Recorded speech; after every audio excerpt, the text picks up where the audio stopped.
Telugu Desam party వాళ్ళు, కూటమి ప్రభుత్వం వాళ్ళు రోజుకో మాట మాట్లాడుతున్నారు. ఒకడేమో 300 కోట్ల స్కామ్ అంటాడు, ఒకడేమో 400 కోట్ల స్కామ్ అంటాడు. నిన్న ప్రభుత్వమే ఒక రిప్లై ఇస్తూ ఏం చెప్పింది, స్పోర్ట్స్ మినిస్టర్ ఏం చెప్పినాడు, ఆడదాం ఆంధ్రాకు కేటాయించింది కేవలం 119 కోట్లు అని చెప్పినాడు. కేటాయింపే 119 కోట్లుంటే 400 కోట్ల స్కామ్ ఎట జరుగుతుంది? అంటే ఏమన్నా అసెంబ్లీకి మామూలుగానే పోతున్నారా, ఏమన్నా సేవించి పోతున్నారా? ఆరోపణలు ఆరోపణలు ఆరోపణలు, ఎన్ని రోజులు ఈ ఆరోపణలు, ఈ పనికి మాలిన ఆరోపణలు? ఆ 119 కోట్లు కూడా దేనికోసం ఎంత ఖర్చు పెట్టినారు, కలెక్టర్ల అకౌంట్లలో ఎంత ఇచ్చినారు, ప్రైజ్ మనీ రూపంలో ఎంత ఇచ్చినారు, కిట్ల రూపంలో ఎంత ఇచ్చినారు, టీషర్ట్ల రూపంలో ఎంత ఇచ్చినారని చెప్పి ఆన్ రికార్డు వాళ్ళ దగ్గర ఎవిడెన్స్ ఉంది కదా. కూటమి ప్రభుత్వం ఏర్పడి దాదాపుగా ఈ రోజుకి సంవత్సరం రోజులైంది. ఎన్నికల ముందర సంవత్సరం రోజులు ఏం ఏడ్చినారు? ఒకరోజు భువనేశ్వరమ్మ గారిని తిట్టినారని చెప్పి ఒకరోజు, చంద్రబాబు నాయుడిని అరెస్ట్ చేసినారని ఒకరోజు, పవన్ కళ్యాణ్ని తిట్టినారని చెప్పి ఒకరోజు, ఏడ్చి ఏడ్చి ఏడ్చి ఏడ్చి ఓట్లు అడుక్కున్నారు.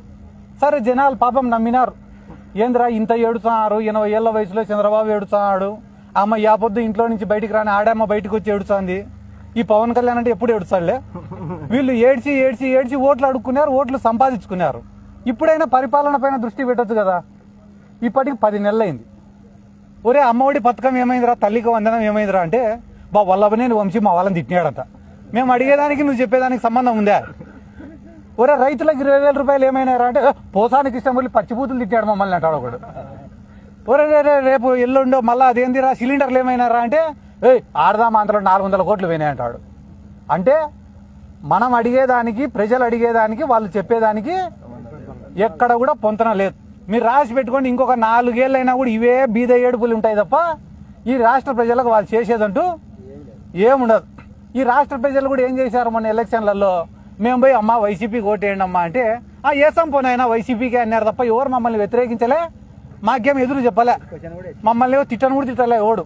కానీ టీడీపీ వాళ్ళకి చెప్తానన్న ఆయన, మీరు జనాలలోకి ఈసారి పోయి ఓట్లు అడిగితే చీపుర్లు చెప్పులు రెడీగా ఉన్నాయి. మాకు చెప్పినట్టు మీకు ఏ సంపోనైనా అని చెప్పరు, ఫస్ట్ కొట్టి చెప్పిసిరి, ఆ తర్వాతనే మీకు సమాధానం చెప్తారు. ఎందుకంటే చంద్రబాబు నాయుడుకి తెలిసిన టాలెంట్ ఏమరా అంటే వ్యవస్థల్ని మేనేజ్ చేయడం. అవి ఏ రకంగానైనా మేనేజ్ చేస్తారు. ఎందుకంటే మొన్ననే సంక్రాంతి పండగ చూసినాను నేను.